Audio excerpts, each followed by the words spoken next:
पूर्ण अपडेट जो है वो इस स्कीम को लेकर और इससे जुड़े हुए जो घटनाक्रम है उसको लेकर हुए हैं। सबसे प्रमुख जो अपडेट है इसमें वो उपराष्ट्रपति के रूप में जगदीप धनखड़ का जो इस्तीफा हुआ है उसमें कल पूरे दिन जो सत्ता के गलियारों में चर्चाएं चली और जो बात निकल के उससे सामने आई उसमें ये एक प्रमुख तथ्य उभर कर सामने आया है कि पीएम किसान सम्मान निधि की राशि को बढ़ाए जाने को लेकर उपराष्ट्रपति के रूप में जगदीप धनखड़ ने जो सुझाव सरकार के सामने रखा था लगभग 1.5-2 महीने पहले, अगर मैं गलत नहीं हूं तो मई के अंतिम सप्ताह में उसी समय उपराष्ट्रपति की के रूप में उनकी मौजूदगी की उल्टी गिनती शुरू हो गई थी। ऐसा जो राजनीतिक गलियारों में जो चर्चाएं चल रही हैं और जो तथ्य उभर के सामने आए हैं उपराष्ट्रपति के इस्तीफे के बाद, तो उसमें ये बात निकल कर अब आ रही है कि जिस प्रकार से सरकार को परेशानी में डाला उपराष्ट्रपति के रूप में जगदीप धनखड़ ने इस डिमांड को पेश करके कि पीएम किसान सम्मान निधि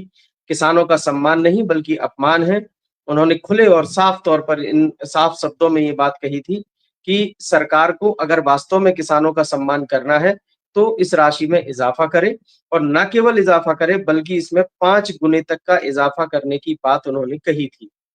और उनके इस बयान से सरकार बहुत ही असहज स्थिति में पहुंच चुकी थी और यही तब से ही माना जाने लगा था कि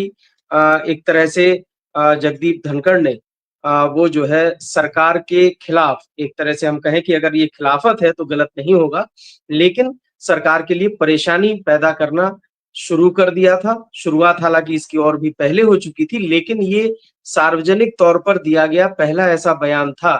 जिससे सरकार सार्वजनिक रूप से परेशानी में आई थी। और आज ये जो इतना डिले हो रहा है पीएम किसान सम्मान निधि की राशि में, जो इसकी 20वीं किस्त आने को लेकर किसान लगातार इंतजार कर रहे हैं और पूरा खरीफ सीजन निकल चुका है, इसके पीछे यही एक बहुत बड़ी वजह निकलकर सामने आ रही है। और अगर हम बहुत ही विश्वस्त सूत्रों के हवाले से ये बात कहें कि उपराष्ट्रपति के रूप में जगदीप धनखड़ के द्वारा ये बयान दिया जाना ही न केवल उनके लिए, यानी उपराष्ट्रपति के रूप में अपने कार्यकाल को पूरा करने के लिए एक बड़ा जो है वो खतरे का संकेत बना,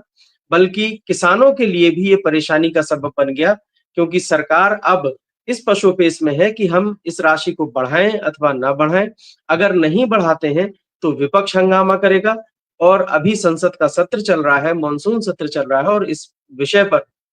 सरकार के लिए बहुत परेशानी खड़ी हो जाएगी। तो ऐसे में हम समझ सकते हैं कि पीएम किसान सम्मान निधि ही वह स्कीम है जिसके कारण से या जिस पर बयान देने के कारण से और एक अगर हम अक्रॉस द पार्टी लाइन बात करें तो राजनीतिक रूप से सभी राजनीतिक दल इस बात को ऑफ द रिकॉर्ड मान रहे हैं कि उपराष्ट्रपति के रूप में इस तरह का बयान, भले ही अगर कांग्रेस की सरकार होती या दूसरे दलों की सरकार होती, एनडीए की बजाय अगर इंडिया ब्लॉक की सरकार होती और कोई अन्य भी उपराष्ट्रपति होता, तो जो भी इस तरह का बयान देता उस सरकार के लिए परेशानी खड़ी होती। ये तो बिल्कुल तय हो चुका है कि जगदीप धनखड़ के इस एक बयान से सरकार के लिए दिक्कतें बढ़ना शुरू हुई। इसके बाद जुडिशरी को लेकर जो उन्होंने अपने बयान दिए, सुप्रीम कोर्ट के जजेस को लेकर जो उन्होंने बयान दिए, सुप्रीम कोर्ट की जो क्षेत्राधिकार है, उसका ज्यूरिसडिक्शन है, उसको लेकर भी उन्होंने बयान दिए। ये बाद के घटनाक्रम में जुड़ने वाली चीजें थी और इन सभी चीजों ने एक साथ जुड़कर आखिर में जाके जब मानसून सत्र शुरू हुआ और जो एक विधेयक इलाहाबाद हाई कोर्ट के न्यायाधीश जो है यशवंत वर्मा, जिनके खिलाफ एक महाभियोग का प्रस्ताव लाया जाना था, उस प्रस्ताव को लेकर जो उन्होंने एक मोशन को मूव करने के लिए सहमति दी, वो जो है एक तरह से ताबूत में कील, आखिरी कील बनी और उन्हें अपना इस्तीफा देना पड़ा। तो ये पूरा घटनाक्रम था। इसकी शुरुआत पीएम किसान सम्मान निधि से हुई और आखिर में जाके इसका जो अंतिम स्टेप था वो जस्टिस यशवंत वर्मा के खिलाफ महाभियोग प्रस्ताव लाए जाने को लेकर जो एक प्रस्ताव उन्होंने विपक्षी दलों का स्वीकार किया,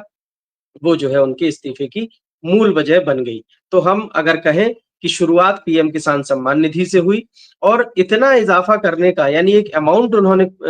जो है वो सबके सामने पेश कर दिया कि 6,000 रुपए की राशि को बढ़ाकर 30,000 रुपए किया जाए। ये सरकार को बहुत ज़्यादा असहज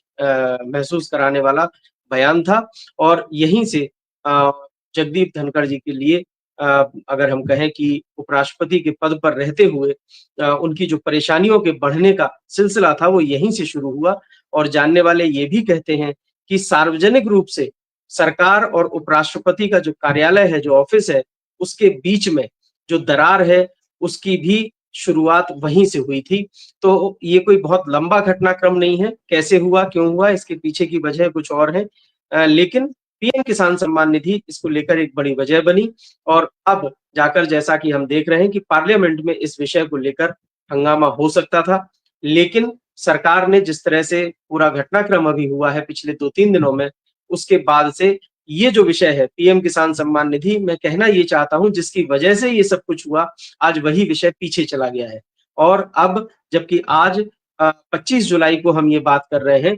प्रधानमंत्री नरेंद्र मोदी अभी विदेश दौरे पर हैं, आज वो मालदीव पहुंच रहे हैं और कल ही ब्रिटेन के साथ में फ्री ट्रेड एग्रीमेंट भारत ने किया है और उसमें एग्रीकल्चर प्रोडक्ट को लेकर एक बड़ा फैसला हुआ है। सरकार को भारत को तमाम जो ब्रिटेन से आयात होने वाली वस्तुएं हैं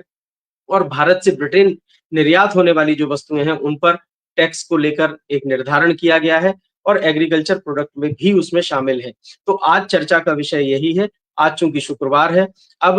वीकेंड को लेकर अगले 2 दिन तक संसद में कोई कार्यवाही नहीं होगी, यानी सोमवार तक हमको अब इंतजार करना पड़ेगा। आज की जो प्रोसीडिंग की अभी तक की जो जानकारी मिल रही है, उसमें पीएम किसान सम्मान निधि को लेकर कोई ऐसा अभी तक ना तो सवाल, ना कोई ऐसा मुद्दा, विषय चर्चा के लिए लगाया गया है और ये जानबूझकर हुआ है क्योंकि जो कुछ भी इस पर चर्चा हो, विपक्षी दल भी यही चाहते हैं कि प्रधानमंत्री की मौजूदगी में हो, चाहे वो किसी भी हाउस में हो, लोकसभा में हो या राज्यसभा में हो।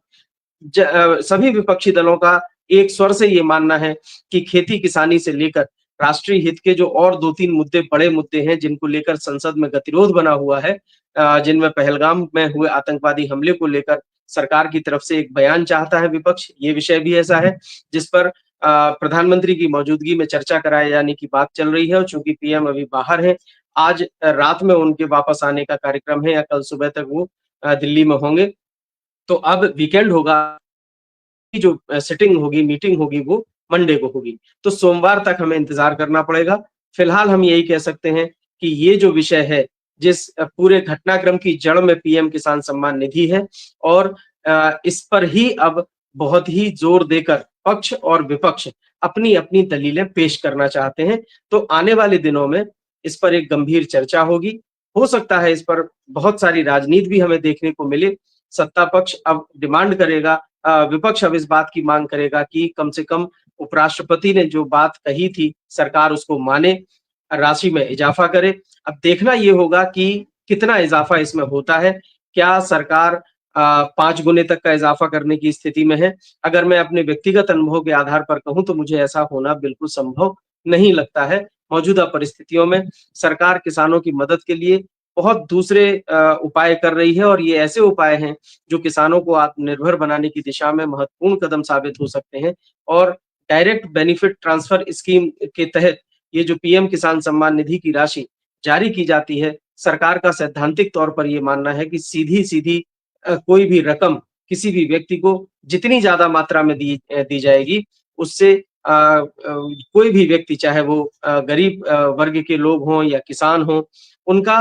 तात्कालिक लाभ होता है, लेकिन लॉन्ग टर्म में अगर हम देखें तो दीर्घकालिक कोई लाभ नहीं होता है, बल्कि इससे काहिलता बढ़ती है। तो ऐसे में किसानों को आत्मनिर्भर बनाने के लिए, उन्हें अपनी खेती की दिशा में नए-नए प्रकल्प शुरू करने के लिए जो उपाय किए जा रहे हैं, सरकार उन पर ज़्यादा जोर दे रही है, बजाय इसके कि कैश ट्रांसफर करके नगद राशि देकर मदद के तौर पर किसानों को काम न करने के लिए प्रेरित किया जाए। ऐसा सरकार बिल्कुल नहीं चाहती है और यही सैद्धांतिक मान्यता भी सरकार की है कि ये जो राशि है 6,000 रुपए की, ये कम ज़रूर लगती है, लेकिन जिन किसानों को लक्षित किया गया है, जिनको इसमें टारगेट किया गया है, उनके लिए ये नाकाफ़ी नहीं है और इतने में